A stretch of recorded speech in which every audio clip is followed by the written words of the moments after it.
Here's the deal. When we talk about hiding something, people immediately think secrecy, like you're doing something wrong, something to be ashamed of. Number. That's not what I mean. This is about something much deeper. This is about protecting your energy, guarding your power, and owning your story in a way that no one else gets to control. Because too many women, way too many, are out here giving every piece of themselves away. And the world, it's not always kind with what you give it. Let me be clear. What I'm about to say might challenge you. It might even upset you. But I don't care, because this could change your life. There are parts of you that are sacred, parts that aren't meant for public consumption. Not because they're shameful, but because they're yours. And once you start handing those out for approval, for validation, for love you, lose a little bit of yourself every time. The truth is, you teach people how to treat you by what you reveal. That's not manipulation, that's boundaries. That's emotional intelligence. That's self-preservation in a world that often doesn't think twice before judging, labeling, and misunderstanding women. So when I say a woman should hide 3 things, I'm not talking about lying. I'm talking about being smart with your story. I'm talking about choosing yourself first. And let me just say this before we dive in. If something in you just lit up at the sound of this message, that's not a coincidence. That's your gut telling you, listen up. Because the most powerful version of you, she's not out there pleasing everyone. She's in here protecting what matters, and it starts with what you don't share. I'll tell you something most people won't. The fastest way to kill your dream is to tell it to the wrong person.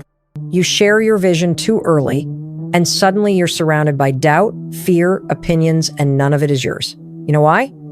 Because people will project their limitations on you the second you start thinking bigger than they ever dared to.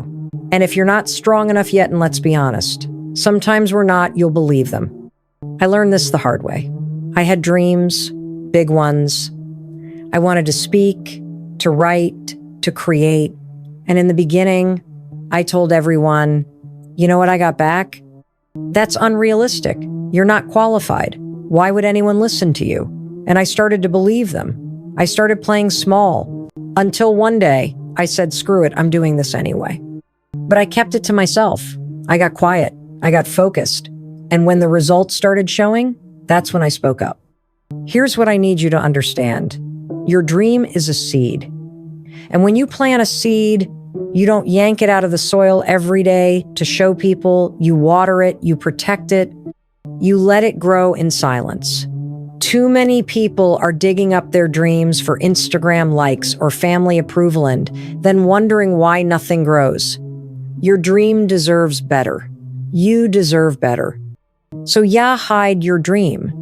Not because you're hiding from the world, but because you're building something sacred, something powerful. And the most powerful things, they're born in the dark. Don't let the noise of the world drown out the voice inside you saying, keep going. Let's talk about pain, because I see this everywhere. Women turning their pain into performance, into content, into currency. And look, I get it. There's power in vulnerability. There's healing in speaking your truth. But there's also something dangerous happening when we bleed publicly before we've stopped the wound. Not everyone deserves access to your healing, and not every audience deserves front row seats to your breakdown. You can be honest and still have boundaries. You can be real and still be private. Healing is not a show, and your pain, it's not for likes, sympathy, or validation. It's for you. And sometimes the most powerful thing you can do is heal in silence. I'm not saying suppress it. I'm saying protect it. There's a difference. Suppression is ignoring the pain. Protection is choosing who gets to witness it. When you're in the middle of a storm, you don't need critics. You need shelter. So give yourself that. You owe yourself that. The world can wait. And when you're ready, really ready, you'll share your story from the scar, not the wound. And it'll hit different because it won't come from a place of needing to be seen. It'll come from power. That's when your pain becomes a message. That's when it heals others. But first, it has to heal you. We live in a world that's addicted to oversharing. Social media made it normal to broadcast every thought, every move, every pivot. But listen to me. Every time you announce your next step too early, you invite energy that's not aligned. You invite fear, resistance, jealousy, comparison. And you don't need any of that when you're trying to elevate. Think of your next move like a chess piece. You don't win the game by shouting your strategy. You win by planning in silence. Executing in private, letting your results make the noise. I'm not telling you to be sneaky, I'm telling you to be strategic. There's a difference between being open and being exposed. And you don't owe the world an explanation for what you're building. This is especially true for women because we're often expected to explain ourselves, to ask permission, to prove we belong, no more. You don't need permission. You don't need to justify. You don't need to post a play-by-play of your progress. Just move, just build, just win. And when they ask how you did it, let the success speak for itself. You are not behind, you are not lost, you are not too late, but you are distracted. And sometimes the most revolutionary thing a woman can do is go quiet and work. Stop proving, start moving. Hide your next move and then hit them with the finished masterpiece. Now let's talk about something that most of us struggle with, our relationships. And I'm going to say something that might sting a little. Stop airing your relationship pain to people who don't have the capacity to hold it. Stop giving people a front row seat to something they'll never understand, never respect, and never help you fix. Your relationship is not a group project. I know it's tempting. You're hurting, confused, lonely, and you want to talk to someone. But listen, venting to the wrong people is emotional sabotage. You tell your friend, your coworker, your sibling suddenly, you've got 5 opinions, none of them useful, all of them loud.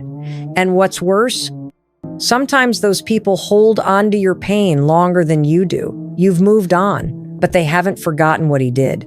That creates tension, and it messes with your peace.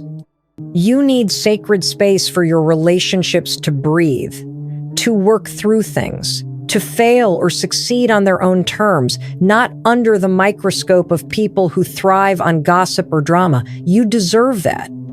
And so does your partner, even if things aren't perfect, especially when things aren't perfect, because relationships are messy, but they're also private. And you're healing, you're growing, you're learning. It doesn't require an audience. So hide the mess, not out of shame, but out of respect for yourself, for your partner, for the possibility that you're still figuring things out. Sometimes the most mature thing you can do is talk less and process more. Heal behind closed doors and build something real without the noise. This one is big. A woman should absolutely hide her insecurities, but not from herself. Here's what I mean. You don't need to announce your self-doubt to the world every time you walk into a room.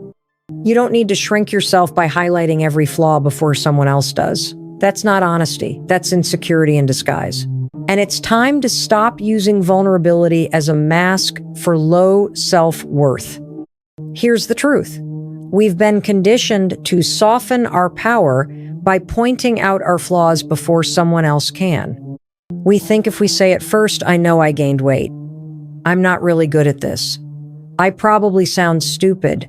We'll somehow be safe. But what we're really doing is training people to see us small. And you don't owe anyone that version of you.